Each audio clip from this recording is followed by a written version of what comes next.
자, 문제 8번입니다. 자, 다음은 가을철 발열성 질병에 대한 표이다. 물음에 답하시오.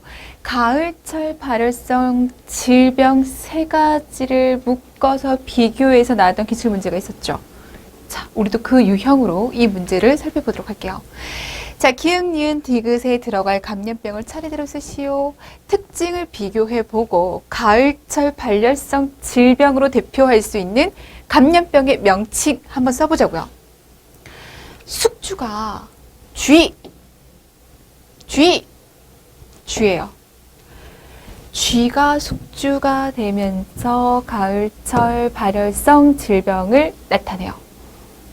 감염 경로, 관목숲이나 들쥐가 기생하는 털 진드기의 유충이, 들쥐에 기생하는 이 진드기의 유충이 사람을 물어서 감염됩니다.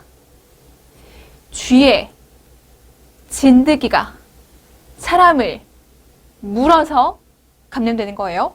얘는요, 들쥐에 있는 바이러스가 호흡기를 통해서 전파되는 거.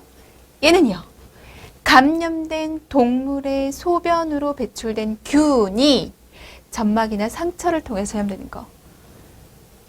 소변으로 배출된 균이 사람의 점막 또는 상처를 통해서 들어오는 겁니다. 숙주는 같아요. 경로는 다르죠. 그래서 얘는 진드기에 물린 상처가 보이면서 두통, 열, 발열, 결막, 충혈, 오한 피부 반점이 보이는 거고, 얘는 고열, 두통, 복통, 신부전, 출혈이 나타납니다. 고열, 두통, 오한, 눈의 충혈, 각혈, 그리고 근육통, 복통이 나타나요. 예방접종 없고요. 얘는 있고요. 얘는 의미 없어요. 그래서 안 해요. 그래서 기역, 니은, 디귿이 뭔데? 이렇게 얘기를 합니다. 기역이 뭐예요? 기역은 쯔쯔 가무시증입니다. 니은은요? 니은은 신증후군 출혈열, 디귿은 렙토스피라증. 신증후군 출혈열, 신부전 나타나죠. 바이러스라니까요. 특징 잡고 공부하셔야 돼요. 자, 감염병 기역, 니은, 디귿의 치료법에 대해서 각각 설명하시오 라고 되어 있습니다. 자, 쯔쯔 가무시증은 항생제, 테트라사이클린, 독시사이클린, 클로람페티콜을 복용하게 되고, 신증후군 출혈열은 특효약이 없기 때문에 발병 초기에 신속히 병원에 가야 하고, 출혈이 각종 장기에서 일어나기 때문에 절대 안전 그리고 보존적 치료를 실시하게 됩니다. 대증요법 실시하게 됩니다. 자, 렙토스피라증, 항생제, 독시사이클린, 페니실린을 복용하게 돼요. 자, 각각의 예방법을 쓰라라고 얘기를 했습니다. 쯔쯔 가무시증은 뭐였어요? 진드기에 물리는 거였어요. 그럼 이 진드기에 물리는 상황을 없애면 좋겠죠. 풀밭 위에 옷을 벗어놓고 눕거나 잠을 자지 않도록 한다. 휴식 시 돗자리를 펴서 앉고 사용한 돗자리는 세척해서 햇볕에 말리고, 작업 중 풀숲에 앉아서 용변 보지 말고, 작업 시 기피제 처리한 작업복, 토시 착용하고, 소매와 바지 끝을 단단히 여미고 장화를 신도록 하자. 진드기에 물리지 않기 위해서. 자, 밤따기 등 등산 등 야외 활동 시 기피제 뿌리거나 긴 소매, 양말 착용하고, 작업과 야외 활동 후 즉시 샤워, 목욕해서 진드기 제거하고, 작업 및 야외 활동 후 작업복, 속옷, 양말 등을 세탁하면서 특히 논밭 등의 수확이나 야외 활동 후 두통, 오혈, 오한, 동반한 심한 감기 증상이 있거나 벌레에 물린 곳이 있으면서 진드기에 물린 상처가 보이는 겁니다. 지체하지 말고 가까운 보건소, 병원에 가서 진료를 받으면 돼요. 어렵진 않으시죠? 자, 니은, 신증후군 출혈열입니다. 신증후군 출혈열은 바이러스가 호흡기를 통해서 들어오는 거예요. 쥐가 숙쥐였잖아요. 서식하지 못하게 논둑, 관목숲, 경작지 주변 자포를 제거하고, 배설물 접촉을 피하고, 유행지역의 숲, 그리고 풀밭에 들어가지 말고, 풀밭 위에 옷을 벗어놓거나 눕거나 하지 말고, 자, 풀밭이나 들에 야영이나 작업을 많이 하는 사람은 예방접종을 하도록 하고, 예방접종 있다라고 얘기를 했습니다. 자, 렙토스피라증, 쥐의 배설물에 병원체가 있고 그게 들어오는 거죠. 그게 점막이나 상처를 통해서 들어오는 거예요. 보통 논에 물을 대놓잖아요. 거기에 쥐가 배설을 한다고요. 병원체가 이 논에 있는 물에 섞여 있을 거라고요. 근데 여기서 사람들이 가을철에 작업을 하게 되죠. 그로 인해서 상처로 들어오게 되는 겁니다. 그런 경우가 굉장히 많아요. 자, 쥐가 서식하지 못하게 논둑, 관목숲, 경작지 주변 잡초를 제거하고 배설물 접촉을 피하고 유행지역의 숲, 풀밭에 들어가지 말고 고인물에 들어갈 때는 손발 등의 상처 유무를 확인하고 왜? 고인물에 있는 병원체가 상처를 통해서 들어올 수 있으니까 반드시 장화, 장갑 등 보호구 착용하고 농경지의 고인물에는 손발 담그거나 닿지 않도록 하고 보호장구를 끼란 얘기입니다. 자, 그러면서 가급적 논의 물을 빼고 마른 뒤 벼베기 작업을 할 것이라고 우리가 얘기해 볼 수 있어요. 그러니까 원인을 제거하고 그리고 감염 경로를 막으면 되죠. 자, 이렇게 우리가 비교해 볼 수 있습니다. 공충 및 동물 매개 감염병으로 가을철에 발열성 질환을 나타내는 대표적인 세 가지 질환. 쯔쯔가무시증, 쯔쯔가무시가 병원체요. 신증후군 출혈열, 한탄 바이러스, 서울 바이러스, 바이러스가 문제입니다. 예, 렙토스피라입니다. 자, 확인된 숙주, 쥐였어요. 진드기에 물려서 호흡기로 바이러스가 들어와서 상처를 통해서 병원체가 들어와서 주요 증상들 봤고요. 발생 시기를 봤더니 보통 가을철이 되는 거죠. 자, 예방접종 없고요. 의미 없어서 안 하고요. 있습니다. 뭐가? 한탄바이러스, 서울바이러스, 신증후군 출혈열. 기초접종 백신 0.5ml를 한 달 간격으로 2회 피하 또는 근육으로 주사하고 1개월 뒤에 1회 접종합니다. 자, 기출된 부분이니까 우리가 한 번 더 짚고 넘어갔어요.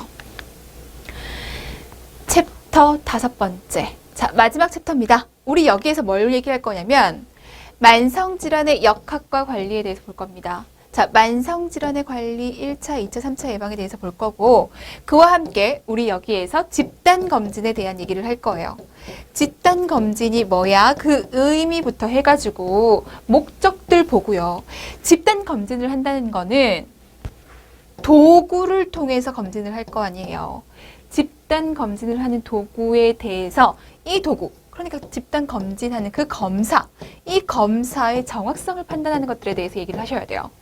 각각의 의미들, 산출 공식들, 그리고 지표를 주어졌을 때 답을 도출해내는 것까지 꼭 해주셔야 됩니다. 자, 만성질환 역학과 관리 첫 번째 문제는요. 다음은 만성질환의 예방에 관한 내용입니다. 물음에 답하시오라고 되어 있어요. 자, 우리가 알고 있는 예방활동, 1차 예방활동, 2차 예방활동, 3차 예방활동을 만성질환 예방에 적용시켜서 얘기를 해볼 겁니다. 우리가 알고 있는 그거 하시면 돼요. 자, 1차 예방이라고 하는 것은 개인의 생활 양식과 관련된 요인들이 위험 요인으로 관계가 깊기 때문에 만성질환은 보통 생활습관병이라고 얘기를 한단 말이에요. 평소에 생활습관을 어떻게 하는지에 따라서 만성질환에 걸릴 것인가 걸리지 않을 것인가 이게 판가름 난다고요. 그러면 만성질환에 걸리지 않기 위해서 생활습관을 건강한 생활습관으로 만들어주는 거 좋겠어요. 그게 바로 1차 예방에 대한 얘기입니다. 자, 무엇보다도 개인의 생활 습관을 변화시키는 데 주력해야 합니다. 예방법은요. 금연하고요. 음주를 제한하고요. 운동하고 체중 조절 등 건강 증진 생활 양식을 통한 건강 생활 실천율을 향상하는 데 있습니다. 자, 여기까지는 우리가 알던 얘기. 그래서 뭐가 감소돼야지 우리가 사업이 효과적이라고 얘기할 수 있을까?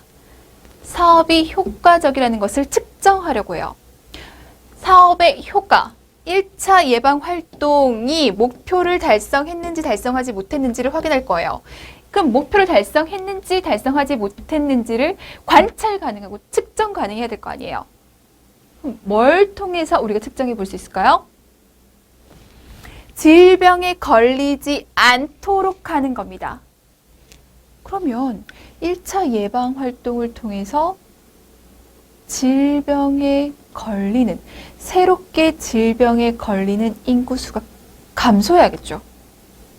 그래서 뭐랑 관련이 있다? 얘는 발생률과 관련이 있는 거예요. 발생률 감소로 사업의 효과를 측정할 수 있습니다. 자, 니은 볼게요. 질병을 조기에 발견할게. 2차 예방. 치료하고, 그래서 사망을 예방하는 거야. 조기에 발견해서 조기에 치료해서 사망을 예방하고 대부분의 만성질환이라는 이 만성질환 관리는 이 활동에 치중하게 됩니다. 조기에 발견해서 조기 치료하는 게 좋겠어. 자, 조기 발견해서 조기 치료한단 말이에요. 그럼 이런 활동으로 인해서 우리가 사업 효과를 뭘로 측정할 수 있을까요? 뭐의 감소로? 조기 진단에서 조기 치료하면 그만큼 질병을 가진 사람들의 비율이 감소될 수 있죠. 아, 조기 치료했단 말이에요. 그럼 완치율이 높아졌어요. 이완 기간이 감소된다고요. 이완 기간이 감소되면 얘는 뭐랑 관계가 있어요? 병을 가지고 있는 비율이 감소되어 유병률 감소와 관련이 되어 있는 거죠. 자, 디귿 3차 예방이에요. 자, 질병으로 인한 불능과 조기 사망을 감소시키는 겁니다. 3차 예방이라고 하는 건요, 합병증을 예방하고 재활하고 이런 개념이에요. 자, 그래서 뭘 감소되면 좋겠습니까? 합병증을 예방하는 거라고요. 다시 말해서 사망률 감소로 사업 효과를 측정할 수 있어요. 자, 1차 예방은 발생률 감소, 2차 예방은 유병률 감소, 3차 예방은 사망률 감소로 사업 효과를 측정해낼 수가 있습니다. 자, 문제 2번 가보도록 할게요. 자, 문제 2번. 자, 집단검진은 질병의 2차 예방의 대표적인 방법입니다. 그렇죠. 집단검진은 조기 진단한다는 얘기니까. 조기 진단한다는 것은 2차 예방의 대표적인 활동이에요. 자, 증상이 나타나기 이전의 세포나 조직에서의 변이를 미리 찾아내서 조기에 치료를 실시할 수 있게 해주는 방법입니다. 자, 물음에 답하시오. 집단검진이라고 하는 거 누구를 대상으로 해요? 자, 우리나라는요,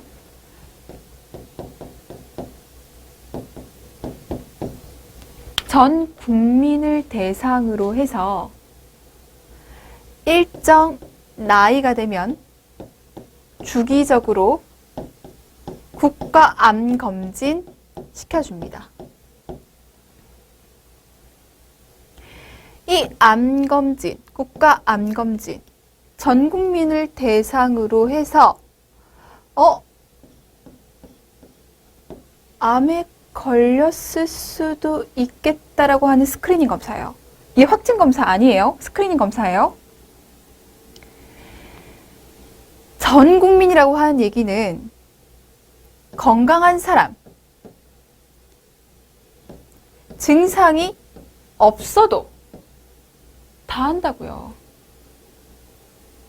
그러니까 전 국민을 대상으로 해서 스크리닝 검사를 해가지고 조금이라도 이상이 있는 사람들을 걸러내서 심화된 검진을 통해서 암 환자를 빨리 발견해내겠다는 거죠. 집단 검진이에요. 조기 진단한다는 얘기입니다. 대표적인 방법입니다. 물음에 답하시오. 집단 검진 왜 하는지의 그 목적을 쓰래요. 4가지. 첫 번째, 자, 집단 검진을 통해서 어떤 지역사의 유병률과 질병 상태를 정확하게 파악하고 질병 발생에 관계되는 요소를 규명할 수 있고 질병 전체의 규모나 발생 양상을 알 수 있는 많은 정보를 얻을 수 있다. 집단 검진으로 질병의 조기 상태를 파악하면 그 질병의 자연사나 발생 기전을 이해하는 데 도움이 된다.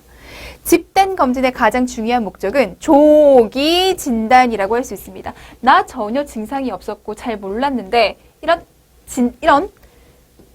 암 검진, 집단 검진을 통해서 암이 발견됐어. 이런 경우도 꽤 많다고요. 조기 진단이라고 할 수 있는데 많은 질병에서 조기 진단을 치료함으로써 생명의 연장과 질병 치유에 도움이 된다. 빨리 발견하면 발견할수록 이익이에요. 치유에 굉장히 도움이 된다고요. 생명 연장에 굉장히 도움 된다고요.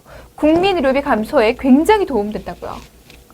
집단 검진을 실시하는 과정에서 주민에게 질병 발생에 대한 지식과 예방의 중요성을 인식시키고 정기적인 건강 진단을 받도록 유도합니다. 주기적으로 집단 검진 받도록 하죠. 주기적으로 이 암 검진 받도록 하잖아요. 그때마다 내 건강에 대한 인식을 한 번 더 할 수 있도록 하고 그것에 대해서 한 번 더 알아보도록 하고 그런 기회를 마련해 준다고요. 자, 두 번째. 자, 지역사회 인구 집단 대상에 집단 검진 검사의 효율성을 위한 조건 7가지를 쓰세요 라고 얘기를 했습니다. 자, 7가지에 대해서 얘기를 할 거예요. 집단 검진 검사의 효율성을 높이고 싶어요. 집단 검진을 하는 그 질병, 대상 질병은 중요한 건강 문제여야 합니다. 암과 관련된 검진은 해도 감기와 관련된 검진은 하지 않죠. 왜? 얘는 솔직히 자연 치유도 돼요. 별로 그렇게 중요한 게 아니라고요. 얘는 걸렸다고 하면 굉장히 심각해지는 질병입니다. 그러니까 조기 발견이 중요하잖아요. 자, 질병이 조기에 발견되면 효과적인 치료 방법이 있어야 한다. 조기에 발견돼서 치료가 돼야 되는데 조기에 발견된데도 치료 방법이 없어? 그럼 뭐하러 하냐고요. 정확하게 진단을 내리고 치료할 수 있는 시설이 있어야 되고 어느 정도 잠복기 또는 초기 증상을 나타내는 시기가 있는 질병이어야 하고 그래야지만 조기 진단이 가능하니까 질병의 발생과 진행 과정이 알려진 질병 그래 치료 가능할 거예요. 치료를 해야 할 환자로 규정하는 기준이 마련되어 있어야 되고 질병이 있는 경우 질병이 있는 것으로 질병이 없는 경우 질병이 없는 것으로 결과를 내주는 타당하고 신뢰성 있는 검사 방법이 있어야 됩니다. 검사 방법이 있어야 조기 검진 가능할 거 아니에요. 조기 진단 가능할 거 아니에요. 검사가 지역사회 인구 집단을 대상으로 실시하기 때문에 검사 방법 자체가 기술적으로 시행하기 쉽고 가격이 경제적이어야 하고 주민이 검사 방법 자체를 거부감 없이 수용성을 가지고 있어야 되는 겁니다. 검사 방법의 비용, 효과, 자, 비용 효과 분석 측면에서 검진을 위해 투자하는 비용, 시간, 노력이 질병의 심각성 측면에서나 효과적인 치료 방법 모색 측면에서나 이점이 있어야 됩니다. 자, 환자 색출은 계속적으로 이루어져야 하고 한 번으로 끝나서는 안 됩니다. 그래서 정기적으로 검진을 하게 되죠. 문제 3번입니다. 집단 검진에 검사 도구가 갖추어야 할 필수 조건은 타당도와 신뢰도입니다. 자, 집단 검진의 목적이나 효율성을 높이기 위해서 어떠한 조건들이 있어야 하는지도 아는 거 기본적으로 중요해요. 그런데 무엇보다 중요한 것은 이런 집단 검진을 위한 검사 도구가 타당성과 신뢰성을 가지고 있어야 된다는 내용입니다. 그럼 타당성이 뭐야? 신뢰도가 뭐야? 이것부터 시작해야겠죠. 자, 1번 타당도와 신뢰도의 의미를 설명하세요 라고 얘기를 했습니다. 자, 타당도란 검사 방법이 진단하고자 하는 질병의 유무를 얼마나 정확하게 판정하는가에 대한 능력을 의미한다. 타당도는 정확도와 같은 의미로 사용됩니다. 자, 타당도라고 하는 것은 A라고 하는 검사 도구가 A 질병을 밝혀내는 능력이 있어? 이거예요. B라는 검사 도구는 B라고 하는 질병만 제대로 검사해내는 도구인 거죠. 그런데 그렇다면 이 B 검사 도구로 A 질병을 찾아내고자 한다면 타당도가 있다는 얘기예요? 없다는 얘기예요? 없다는 얘기예요. 내가 검사하고자 하는 것을 제대로 검사해주는 검사 도구야? 라고 한다면 타당도에 대한 얘기예요. 자, 그럼 신뢰도는요? 신뢰도는 진단의 시기, 진단하는 사람, 이런 측정 조건에 따라 검사 결과가 얼마나 일관되게 나타나는지에 대한 능력, 일관성. 다시 말해서 오차에 대한 얘기. 오차가 적으면 적을수록 신뢰도가 높다고 얘기합니다. 자, 신뢰도는 검사가 반복되었을 때 비슷한 결과가 얻어지는 것을 의미하므로 재현성, 반복성과 같은 의미로 사용돼요. 반복했을 때 그만큼 이 값과 이 값의 오차가 적어야 한다. 그래야 우리는 신뢰도가 높다라고 얘기를 합니다. 2번, 다음은 타당도에 대한 내용입니다. 괄호 안에 기억부터 시옷에 해당하는 내용을 차례대로 쓰시오 라고 얘기를 했어요. 중요한 얘기가 나옵니다. 자, 검사 방법의 타당도는 기억과 니은과 디귿으로 평가합니다. 세 가지로 평가할 거예요. 자, 기억과 니은은 특정 검사 방법이 특정 질병 유무를 정확하게 판단해주는 능력을 얘기합니다. 즉, 기억은 특정 검사 방법이 질병이 있는 사람들을 양성이라고 바르게 확인해내는 능력이며, 기억 볼게요. 질병이 있는 사람, 환자죠. 환자 중에서 검사가 양성이었어? 이거예요. 환자라고 판명된 사람 중에서 검사 도구가 양성으로 바르게 찾아냈어? 그런 능력이 있었어? 이게 기억이에요. 자, 니은은 뭐냐면요.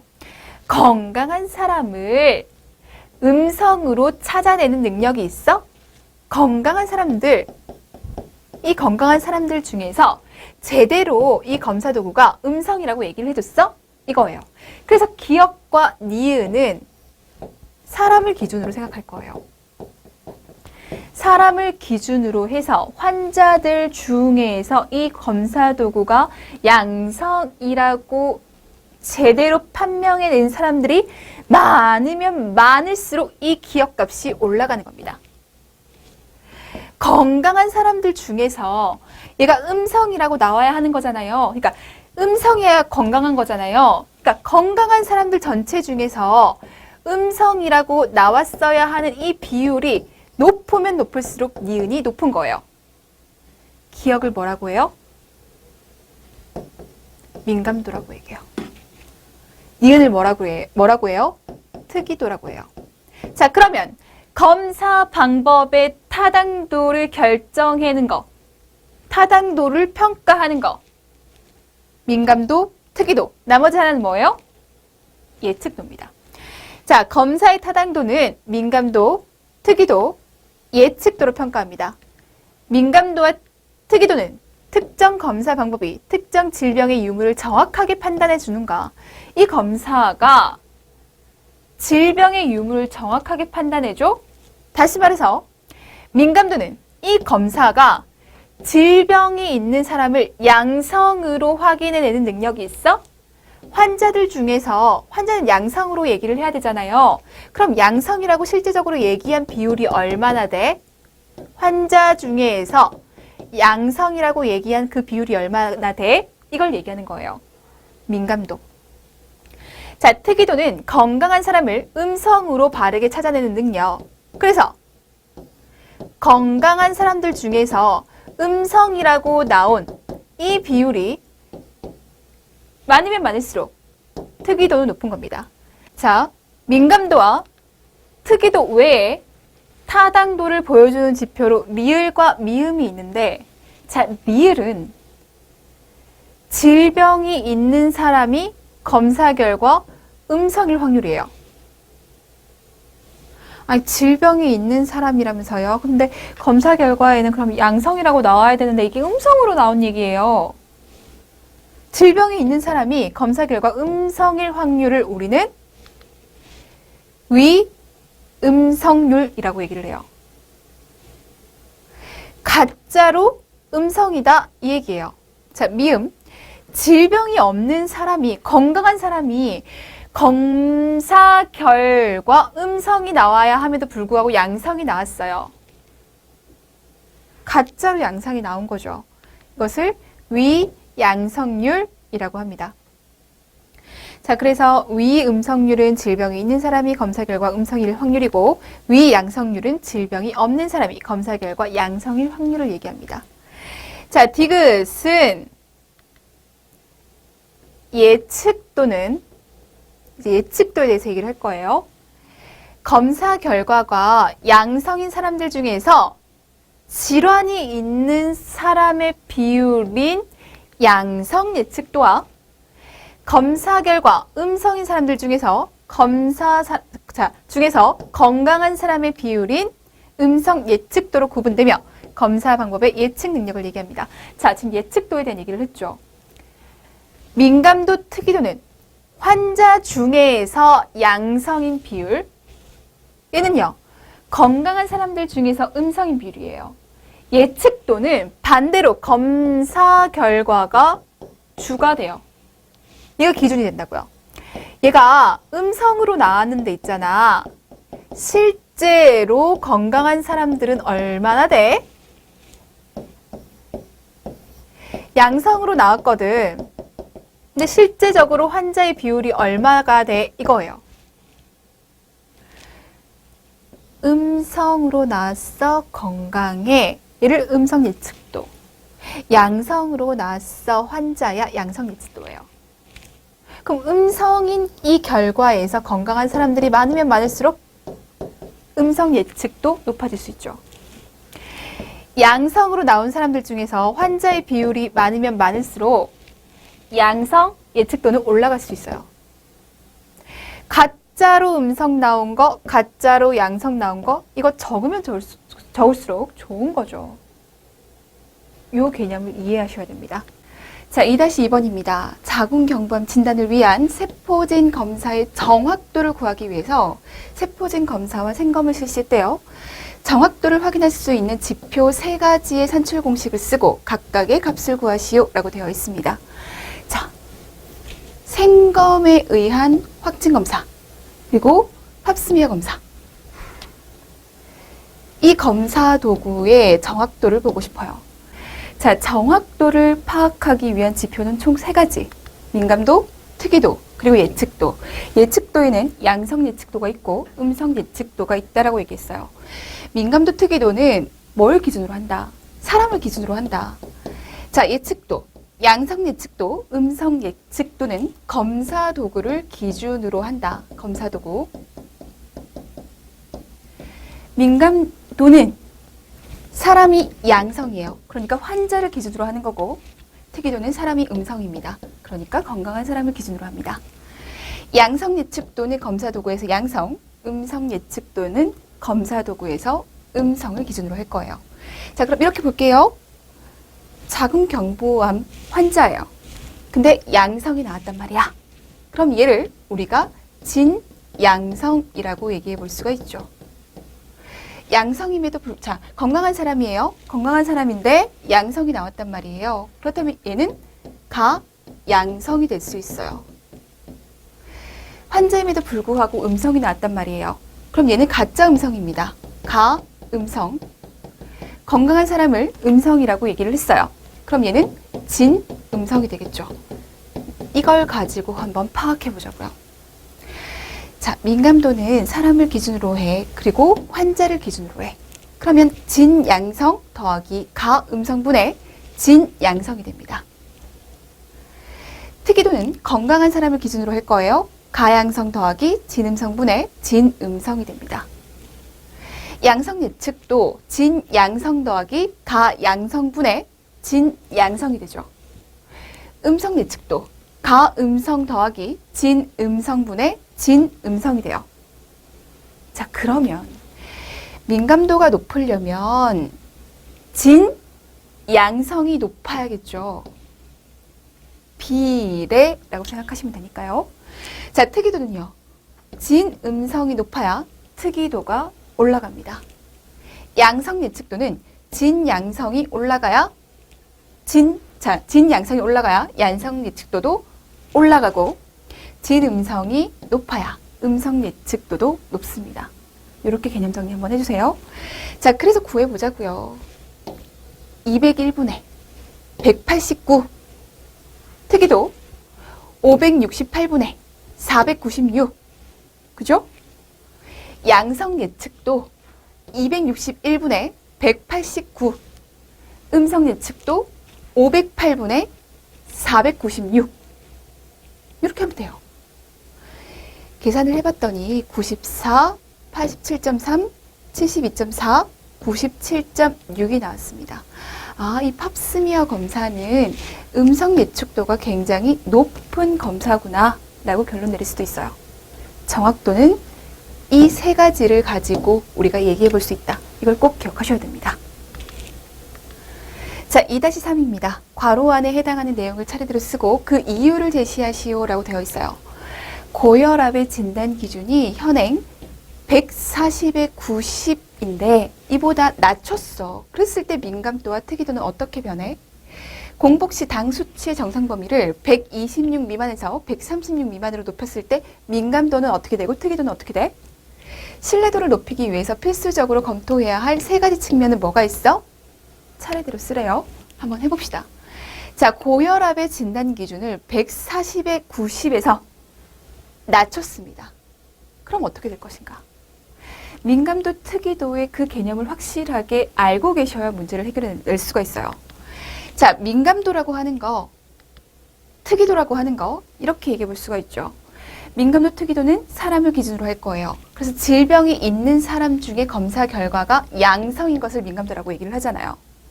그래서 우리가 뭐라고 얘기했어요? 진, 양성이 높아야 민감도가 높아질 수 있어. 이렇게 얘기를 했다고요. 자, 특이도. 질병이 없는 사람을 기준으로 해서 검사 결과 음성이었어요. 그래서 진, 음성이 높아야 특이도가 올라갈 수 있어. 이렇게 얘기를 했다고요. 이렇게 보죠. 지금 기준이 140에 90이에요. 140에 90보다 높아야 고혈압이라고 진단 내릴 수가 있어요. 그럼 검사 결과를 봤을 때 얘가 양성이고 얘가 음성일 거 아니에요. 그죠? 140에 90보다 낮췄어요. 예를 들어 120에 80이라고 할게요. 예를 들어 120에 80으로 낮췄어. 그럼 이만큼이 양성이 되고 이만큼이 음성이 될 거예요. 다시 말해서 양성이 늘어나고 음성이 감소됩니다. 양성이 올라가면 민감도가 어떻게 돼요? 올라가요. 음성이 낮아지면 특이도는 낮아져요. 그래서 민감도는 높아지고 특이도는 낮아지는 겁니다. 이해가 되셨어요? 자, 고혈압 진단 기준을 현행 140에 90보다 낮추게 되면 검사 결과 양성인 사람의 수가 증가하게 되고 검사 결과 음성인 사람 수는 감소하게 된다. 자, 따라서 민감도는 높아지고 특이도는 낮아진다. 민감도, 특이도에 대한 생각을 잘 해주셔야 됩니다. 너무너무 중요한 얘기들. 자, 공복 시 당 수치의 정상 범위를 126 미만에서 136 미만으로 높였습니다. 이때 민감도, 특이도는 어떻게 되는가 한번 보자고요. 자, 민감도는 질병이 있는 사람분의 검사 결과 양성, 특이도는 질병이 없는 사람분의 검사 결과 음성. 그러니까 양성이 많아지면 민감도 올라가고 음성이 많아지면 특이도도 올라가고 낮아지면 떨어지고 낮아지면 떨어집니다. 자, 그럼 이렇게 볼 수 있어요. 지금 126 미만을 우리가 정상이라고 보고 그 이상을 문제가 있어 양성이라고 본다고요. 근데 이 기준을 136으로 올렸어요. 그랬더니 양성인 사람 수는 감소하게 됐고 음성인 사람 수는 늘어나게 됐어요. 양성인 사람 수는 감소하게 됐고 음성인 사람 수는 늘어나게 됐습니다. 그러니까 민감도는 낮아지고 특이도는 올라가는 거죠. 이해가 되시나요? 자, 공복 시 당 수치의 정상 범위를 136 미만으로 높이게 되면 검사 결과 양성인 사람 수가 감소하게 되고 검사 결과 음성인 사람 수는 증가하게 됩니다. 따라서 민감도는 낮아지고 특이도는 높아지게 되죠. 민감도, 특이도. 자, 신뢰도를 높이기 위해서 필수적으로 검토해야 할 세 가지 측면. 신뢰도라고 하는 것은 반복적으로 우리가 측정을 했을 때 일정한 값이 나오는 걸 얘기해요. 오차가 그만큼 적어야 된다는 얘기죠. 이 신뢰도를 높이기 위해서 뭘 검토해야 되는가? 이 세 가지. 자, 첫 번째는 관측자 내 오차, 관측자 간 오차, 그리고 생물학적 변동에 따른 오차에 대해서 생각을 해주셔야 됩니다.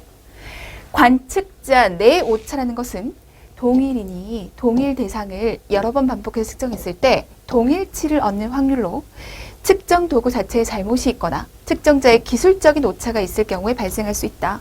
그러면 측정 도구를 점검해야 되고 측정자의 기술적인 것을 점검해야겠죠. 관측자 내. 그러니까 이 관측자가 가지고 있는 기술을 얘기할 거예요. 자, 관측자 간 오차라고 얘기했습니다. 간이라고 얘기하는 건 두 사람 이상이에요. 동일 대상을 동일한 측정 도구로 여러 사람이, 여기 포인트를 주셔야죠. 여러 사람이 측정했을 때 동일치를 얻는 확률을 보는 것입니다. 그러니까 이 사람, 이 사람 동일한 도구를 가지고 동일한 대상을 측정한다면 이 사람이 질 때도 이 사람이 측정할 때도 그 오차가 감소돼야 된다고요. 그러니까 이 사람의 기술이나 이 사람의 기술이나 문제가 차이가 있으면 안 되겠죠.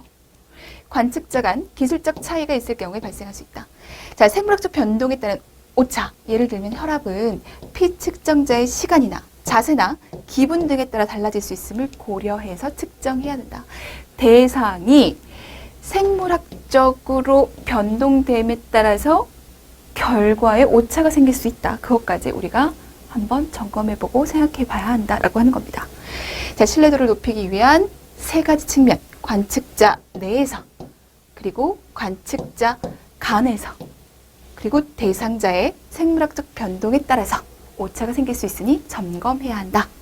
자, 여기까지가 역학에 대한 내용입니다. 굉장히 많은 얘기했죠. 공부할 양이 많습니다. 이해하고 개념 정리 확실하게 하시고 그것들을 반복해서 암기해 주시고 여기서만 끝나면 안 돼요. 항상 사례 속에서 적용해서 마지막까지 도출해낼 수 있도록 연습하셔야 돼요.